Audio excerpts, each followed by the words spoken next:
Facebook. Remember they said they crossed over. Now Moses, that's why he part of the Red Sea. So you get to the other side. See what that look like. What's up, y'all? It's yours truly, the Gap 2 Guru of Gumbo. We in here pontificated. I love it. There's nothing like it. I appreciate y'all. I know y'all could be doing something else right now, but you chose to listen to the Gumbo Talk Show on another Thursday at 8. All two of y'all.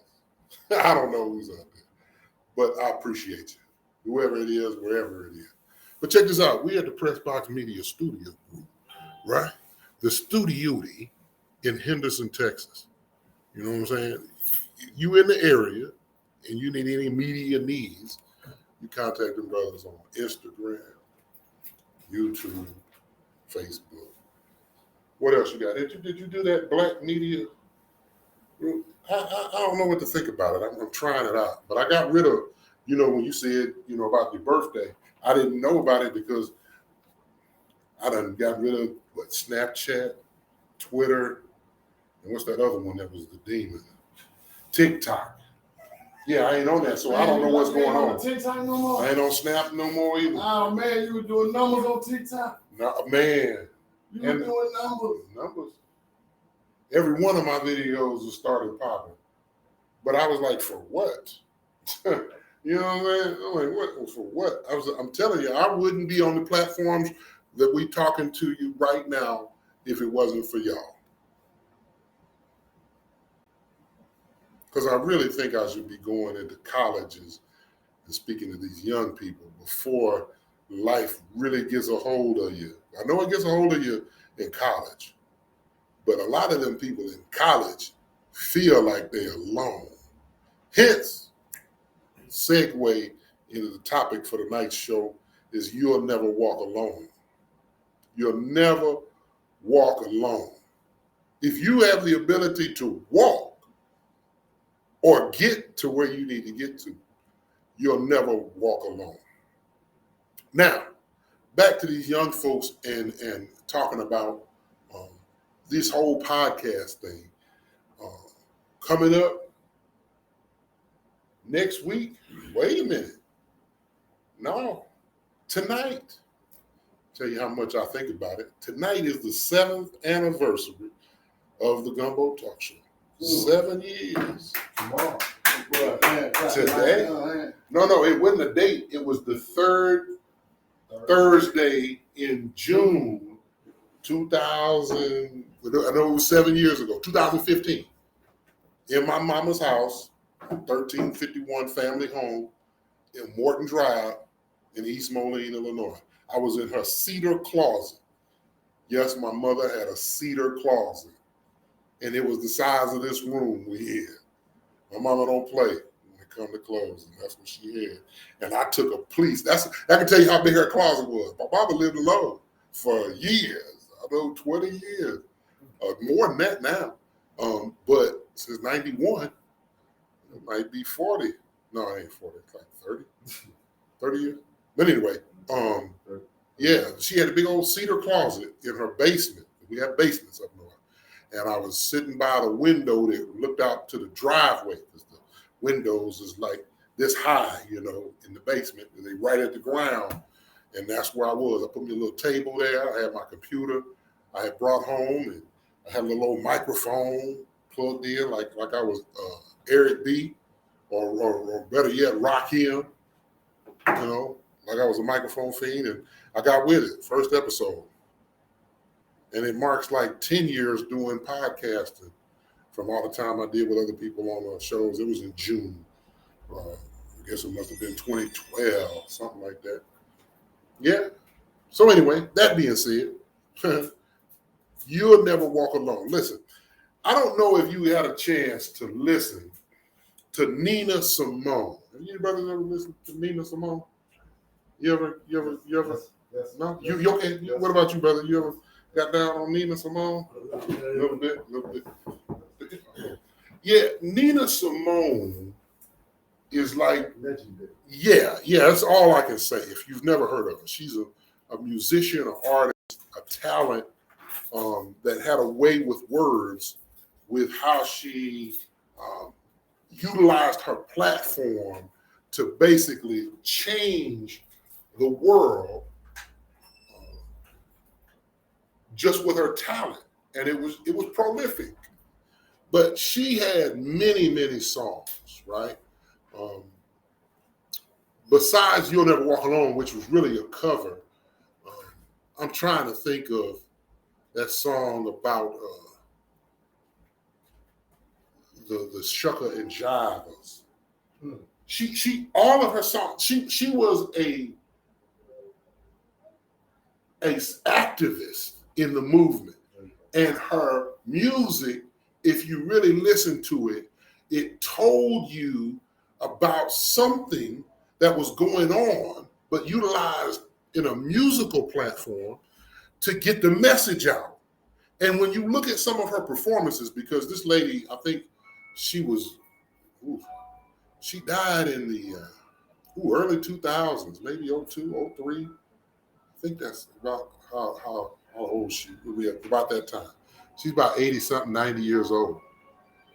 And so her time when she was doing her thing in those eras, she could get the message out through music. That's why music is so important. But she covered this song, and now this song is by Rodgers and Hammerstein. Have you ever heard of them, brother? Yeah. They like the dudes that put together all these scores and stuff. They won all them, what do they get? Grammys? Right? Yeah. And those musical awards for years because of their writing. And they wrote this song called You'll Never Walk Alone. But the way Nina Simone played it without the lyrics to it was simply, I think, the best that it was ever done.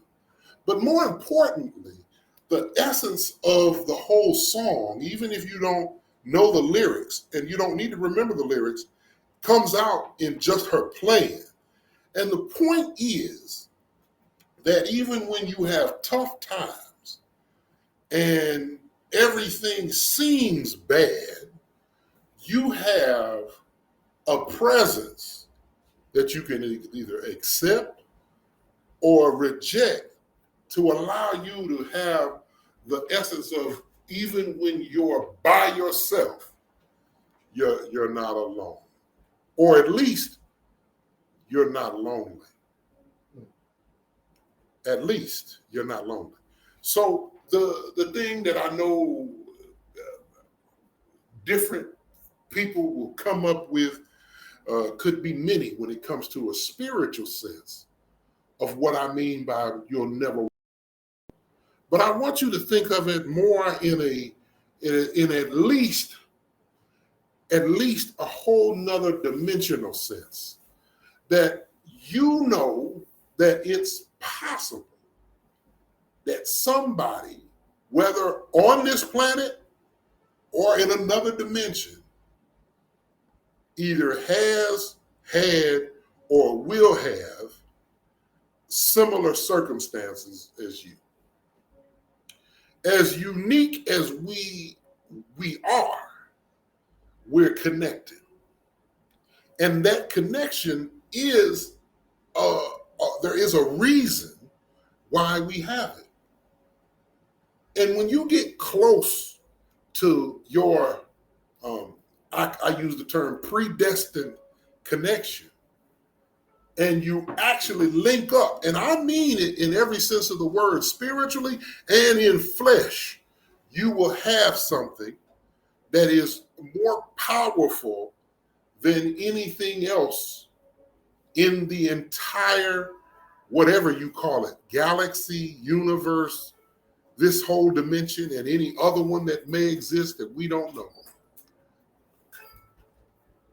That there's a reason why you even live, move, and breathe, playing the role that you play, the role that I play in this world, on this planet. And the best thing that I can say about that is that means that we all have a chance and an opportunity, but you got to have something when you feel like you're alone. I want it to be known when my time ceases here that what's left of legacy and whatever else for my children, for my family, for my wife is enough for them to understand that they don't have to do it alone. My number one obligation. See, um, the reason why you should never walk alone is because somebody walked this planet, I can guarantee you, before you, that handed you genes and genetics, whatever way you want to look at it, to formulate the very essence of your body. When I say a connection and being connected to something is one of the most powerful forces, is that everything that we know exists does so because of a connection. Even if it's molecular, that there's a connection. Somebody mentioned this. I can't remember where I heard it, but they were talking about how if you just put together two things, elements, you can make something. Like the air we breathe is two O's. It's like O2, right? And then what we exhale is CO2, right? And then you've got water, which is H2O. But who have you seen put together two H's and an O? I mean, who have you ever seen make water? I mean, make water. I don't mean get the precipitation or the evaporation, out of salt water. I know that whole thing. You ain't made no water. It was water mixed with that salt in that salt water, and that's what you're extracting. You're getting water out of water, but you know how to put two things together. We good at putting two things together that never were meant to exist together, right? We can do that, but things that would make us better, like making water or better oxygen, we don't put much effort into, because it's although you know all these elements, just because you know something doesn't mean you know how to apply it. And I'm telling you, you know that you may feel like you're walking alone, but you don't have to feel that way, because in essence, you should never walk alone. Even if you have another sense in yourself that you could get in tune with, that's almost equivalent to two people, because you have something guiding your conscious. And it's really not good to let your conscious just guide you, just your conscious alone. You need to have some kind of knowledge, right? Because you could say, in your conscious, I should go up here and make a right. But in reality, making a right is nothing. It's a wall. But you're trying to go somewhere. Maybe you should, recalibrate. Because everything you think you get or that you think you know, there may be more information out there based on what we've learned in just the last 100 years that people 100 years ago had no idea, or very few people 100 years ago had very little idea of. And there's people still alive that were born over 100 years ago. So in essence, that's a lifetime. That's one heck of a lifetime. But it's something that we see. We read. They in this time we've gotten carbon data, whatever it's called, where you can kind of, in the last 100 years or so, maybe 120, the start of last century, they have the ability to test things to kind of see carbon dating. Yeah, carbon dating. To see how old it is, or in the area, the vicinity of how old it is. And if we have had people that have walked this planet before us, and this is something my mom instilled in me. I'm gonna tell you where I got this from. My mom, one time when well, it wasn't one time, it was had to have been one time because my Uncle Johnny died. And he died in the house that I was telling you about right there a few feet away when I started this show. He died right there in the basement, at the bottom of the steps back in the 80s. Had to have been 84, 85. And of course, I think my dad found him or somebody and he'd called or whatever. But then they told me where he died. So I was always scared ever since then to go in the basement. Until finally my mom said that this is what she said. She said, okay. She said, in the basement, you're scared of a ghost that could be of your Uncle Johnny. And I said, yeah. And she said, well, did your Uncle Johnny love you? I said, oh yeah, no doubt, because it was hurtful. He was like my second dad, because I was a latchkey kid, born in the late 70s. Both parents worked and stayed gone a long time. So my Uncle Johnny made sure I got on the bus, all my, elementary, kindergarten, pre-K years. He was there every morning, well, not all of them.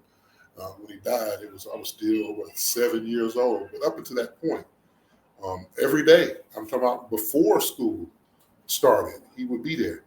And my mom said, well, if you know that he loved you, then wouldn't you think that his presence should be comforting? And from that point on, I never was scared to go in that basement. I was like, if my Uncle Johnny is here, shoot, I'm good. And I believe that. And I believe that to this day. That ancestors that you have not only a genetic connection to, but you have a spiritual connection to, never leave. Their presence, if they were in your life, or let's say the person that you were connected to that has gone on, could be your father, could be somebody else, but either their uncles, aunts, or their parents, one of them had a real connection to them. And then you take on that too. It's like, there's no doubt in my mind when I go back and read information about my Uncle Sonny, not my cousin Sonny. My cousin Sonny is older than my mom, but his daddy, who was born in like the mid 20s, so he would be almost 100 if he was still living. My Uncle Sonny was an activist in Iowa, in Davenport, Iowa, right there on the Mississippi River across from where my family is, Helms from in East Moline, Illinois. And he did a lot of work in the community in the 60s, in the 50s and the 60s for Black folks in Iowa. Can you imagine in Iowa? You guys do know at one time, 99% of the Black population of Iowa lived in the Davenport, Bettendorf area. They lived right across the river, and that's where my family, the Sonny Owens, my uncle's part of the family, moved from East Moline to, right, in the late 30s, early 40s. So they're pretty much Davenport, right? By my time in the 70s and 80s, they pretty Davenport for 40 years, right?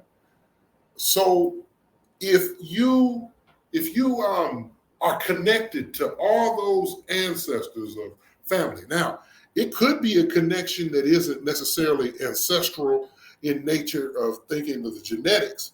You could just have a connection to people that impacted your life. Where like for example, got to bring it up. I can't have an episode where I don't bring up Mike Tyson. Man, I absolutely love Mike Tyson. Everything is the boxing and the mindset that it went to now. It's still, some of it is a little too much for me, but I ain't got on that level yet. What is that? What is that stuff? I can't remember what that stuff. You remember what that stuff is called? That Mike Tyson and them. Is it ayahuasca? Is that what? That shocked you? You ain't never heard of ayahuasca? I think it's either ayahuasca or it's something like this. They drink it, yeah, but it's like a poison I don't know if it's from the frog or it's from something else or a plant. I don't know. And it puts you on this, Will Smith, I think, did it. And it puts you on this whatever level. And I'm like, I haven't gotten to that point yet. Yeah, I haven't. I haven't got to that point in my life where substances like that will will help me. I'm not ready for that. Yeah, I believe it's an hallucinogen. It's got to be categorized as that, or a psychedelic, maybe, which could be in the same area, but they're two different, but the same.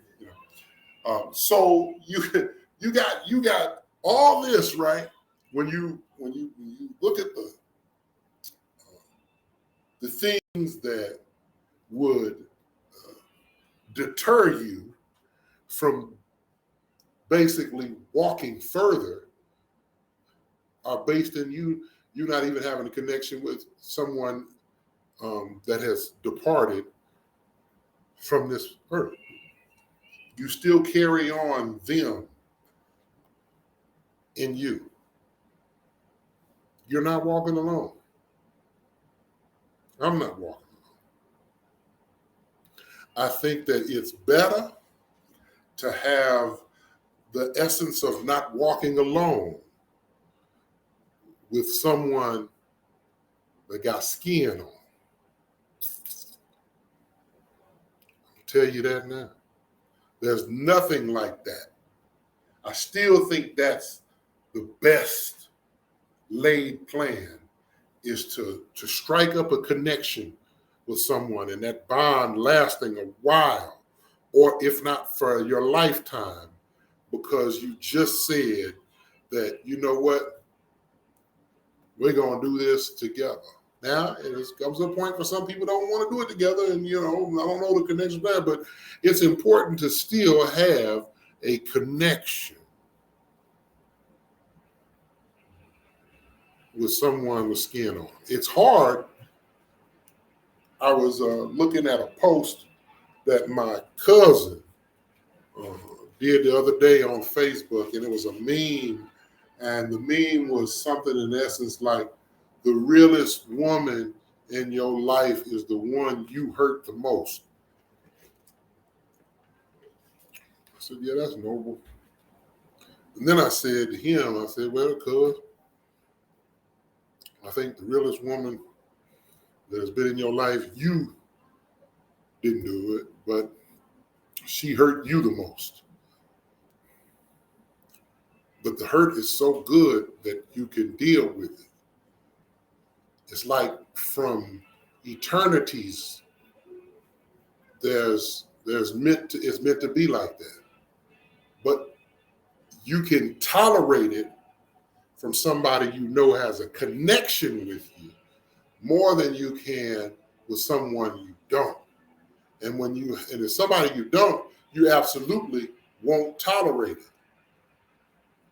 But you will tolerate hurt, harm, and danger, if not your life, for someone you love. Even if you don't know if they love you back, but most of the time they do. But even if a person doesn't love you back, if you love something, you will do anything for them. And love is the thing I'm talking about when I say connection. And that doesn't have to be sexual. It doesn't have to be marriage. It doesn't have to be this. I'm talking about real connections, right? And if you have the one where it's your mate, your partner, your either husband, your wife, your boyfriend, or your girlfriend, whoever you may be, and that's the vibe where this connection has grown to a love, then you've got to figure out how to maintain that same energy. Because for most people who have thugged it out for years, right, when they get separated or divorced from the one that they thought or they had a connection with, they usually feel alone. But if it's somebody you never really had a connection with, or that connection has been severed, then even when you leave them, you don't feel alone. But for the most part, people with long relationships, because of just the years of that bond, you have a feeling of being alone out here by yourself when you are no longer together. Um, there is a level in that where toxicity plays a role. So I'm not talking about them folks that go, bananas over people. That's something else. Don't do that. Don't do that. Because a person, if they loved you, they wouldn't neglect you. They wouldn't neglect you. So there's some things like I was telling you about blindly following just your conscience. And if you work on emotions at all, what are y'all remember about 3 F's? Right? Faith, facts, and feelings. No, facts, faith, and feelings. I said it right the first time when I was trying to put together. I messed it up because I hadn't brought it up. Facts, faith, feelings, in that order.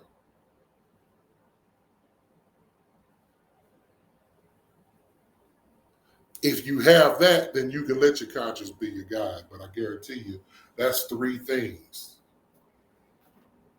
It's facts, you didn't know until you learned them. Faith, you come into an understanding of having. And then feelings, can you imagine the feelings the day you were born? I mentioned that last week. It's still been boggling my mind ever since. But feelings. And then I think Nina Simone is on now. She'll probably finna play Feelings. I don't know what song that is, but she did a real good one on feelings. Nothing more than feeling. Oh, she went hard. But the feelings come last because those are your emotions, and emotions change quite frequently. And in fact, if they don't and they stay, they only are intensifying if you have them for too long, and can lead to a whole change in your personality and or character, or maybe even your DNA.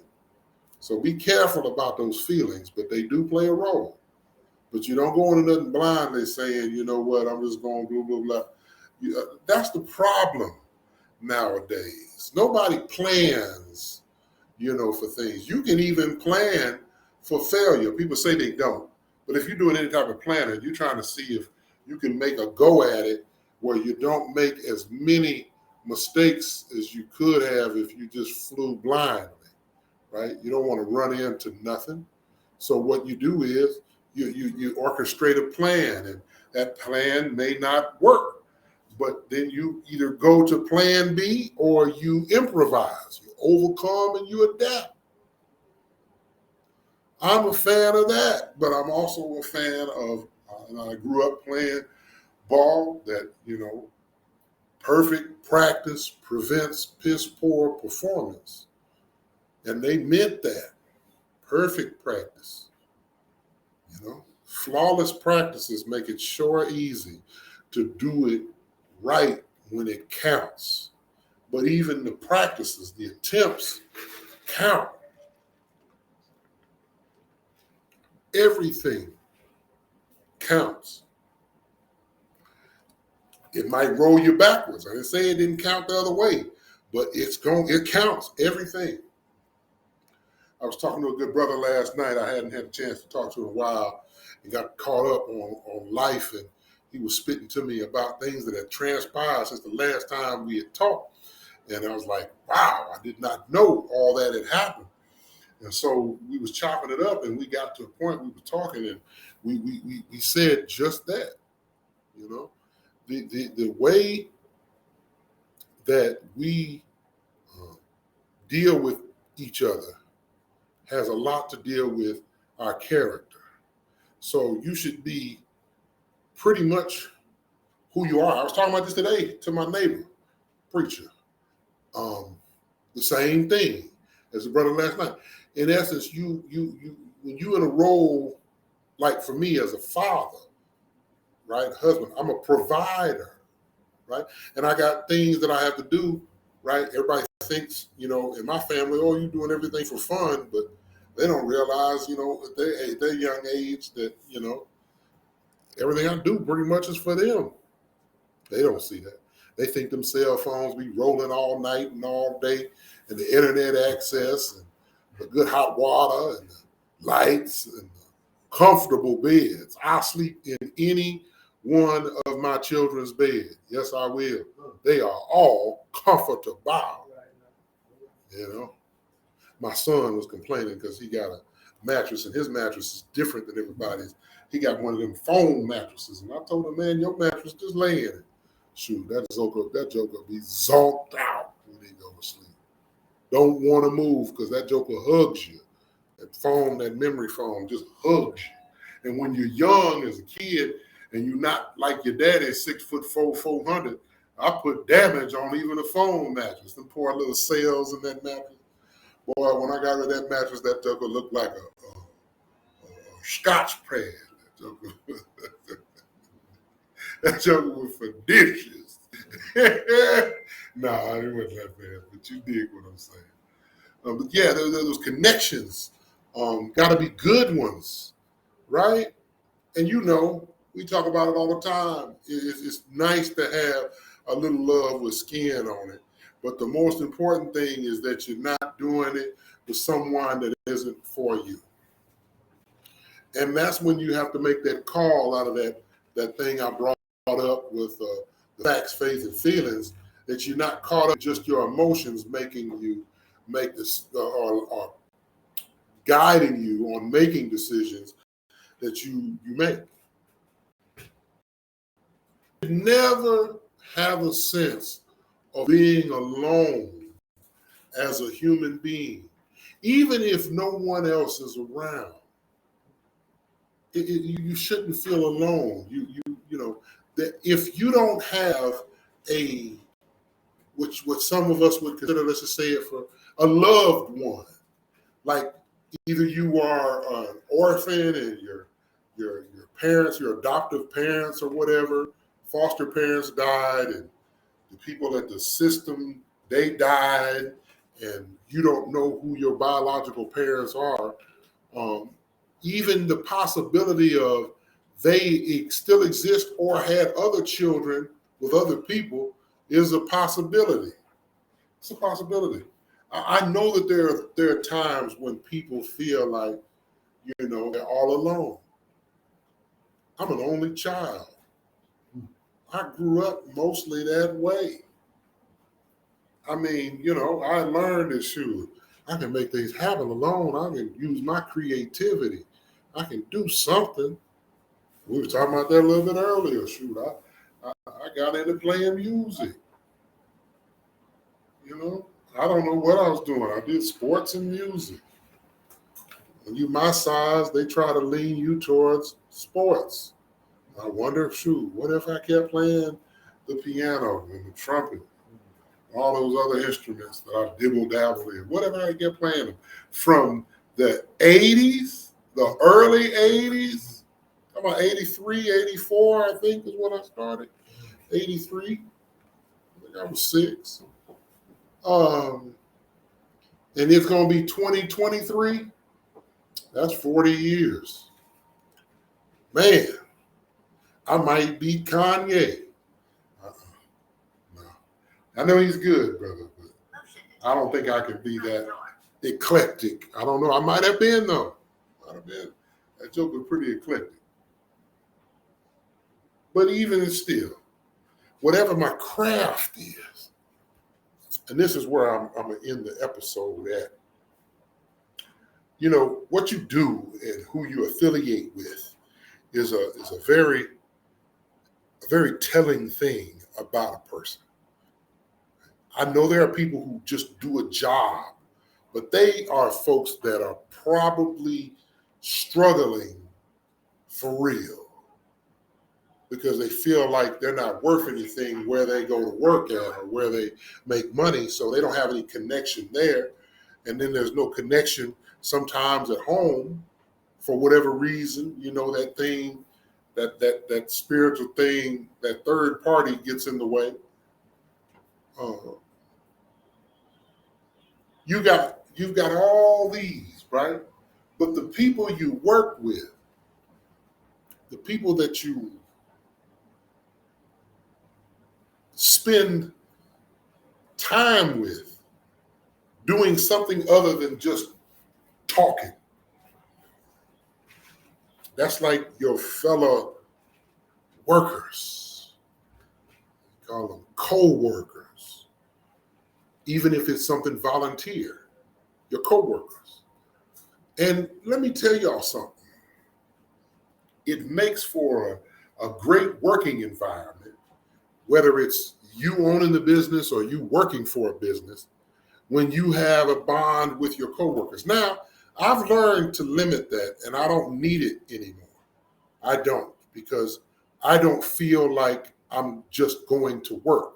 And that's what that's usually for people who don't really like what they do. So they grow a bond with people at their jobs, because that bond at the job keeps them as a reason for keep going in every day, because otherwise they don't have that much motivation, right? And I learned that I don't need that motivation.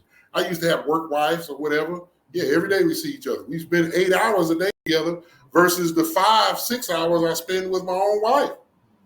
You see what I'm saying? That's what happens when you work in the world of an 8 to 5, right? And so to me now, I still do an 8 to 5, but it's for fun. It's not work to me. It's volunteering, and I happen to get paid for it, right? And I get to do these things, but guess what? I don't fool with coworkers. Not like talking about, I don't kick it. No, I don't, we don't go out to eat or none of that. I barely see most of mine. They'll tell you, you spot me. It's like seeing, what the Mexicans call it, La Chupacabra, Sasquatch. When they see me, they're like, hey, Mr. Johnson, we didn't know you was here. Shoot, I've been here the whole day. What you talking about? Me about being back there where I belong. I don't be out here in these streets. Ain't nothing in nobody else's classroom for me. You understand me? That's the fabric that I'm cut from. All that stuff leads to trouble. Most of the people, women, it leads you to trouble. I don't get in trouble. I get in good trouble. You see what I'm saying? And I'm a man. I know what to do. I stay to myself. That's my character. People will tell you. I don't have to front. So I don't need every connection, right? I don't no longer need a work connection, because that's not work. So I'm not there to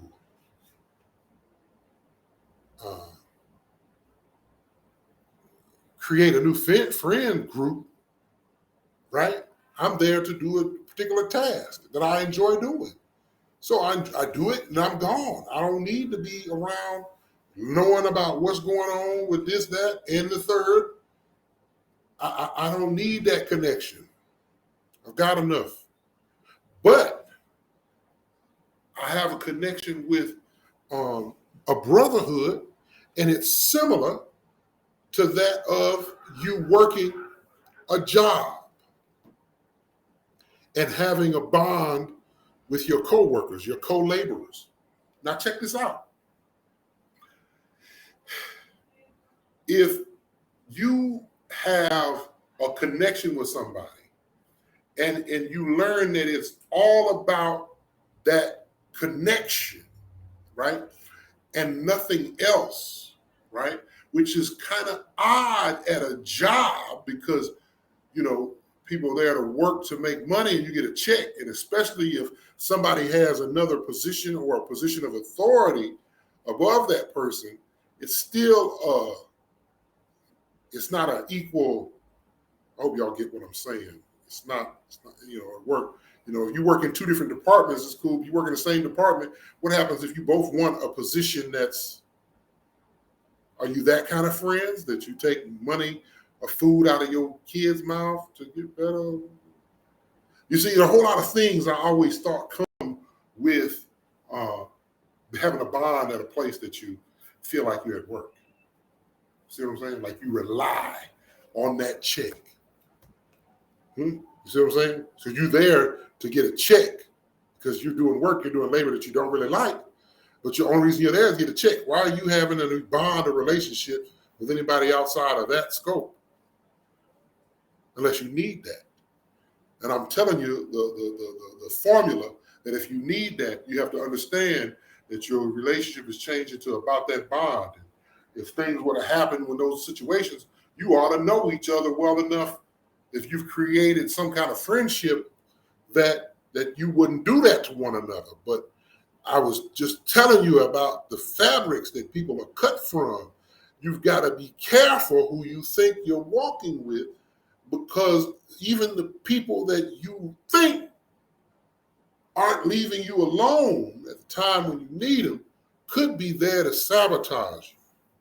So if your purpose and intent, leading off of that thing, talking about co-workers, co-laborers, your fellow workers, you lead into the fact that once a bond is created,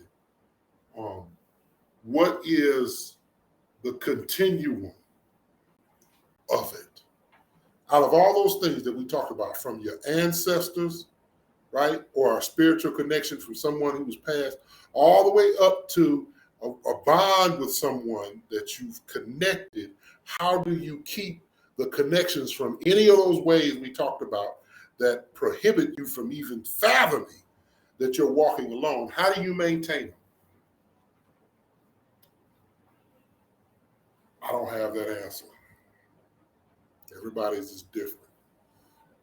But I was talking to, who was that? I was outside.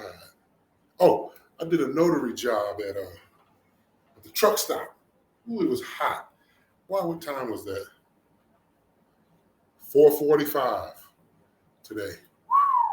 It was smoking at 4:45, y'all. 4:45, because I did a job at 4:15 and I was sweating. I was in the Buckner over there in the assisted living facility, and there was ladies that I'll go there and do the notary for them. There's people I have customers for years. They go from homes to assisted living to nursing homes, and I still do notary work, right? And I don't have no smoke. But yeah, I went over there and I told them ladies, because they were like, "Oh, you sure are sweating." They just put their little mask on. They thought I had, the fungus that's among us, and I was like, "No. Fat meat is greasy." I'm in that season now. I'm gonna be greasy for the rest of till September, something, maybe October. Be greasy, because I was sweating in, and then it hit me when I did the job. I was out, right? I don't never walk alone either, y'all, because I gotta carry a towel with me and air conditioning as close as I can. I was blocking traffic, trying to keep close to my AC, trying to take care of that trucker, and it was hot. But the purpose and intent for why we keep a connection with people is why it's important for you to figure out what is the bond that ties you, or what is the tie that bonds, or whatever way that phrase goes. Because that's what you need to work on keeping.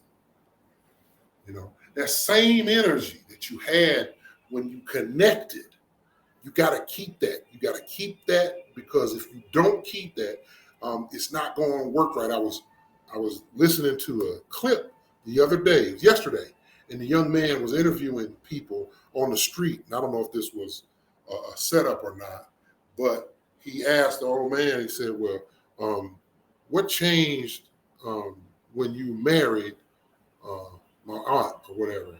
And he told him, he's like, "I ain't never got married. I'm still dating." So, you go through ceremonies and stuff, but you can't forget what it is that kept you together. And that's just one for relationships for couples. But whatever it may be, you've got to figure out what that je ne sais quoi, what they call lagniappe, that little something extra that keeps that bond closely connected to you.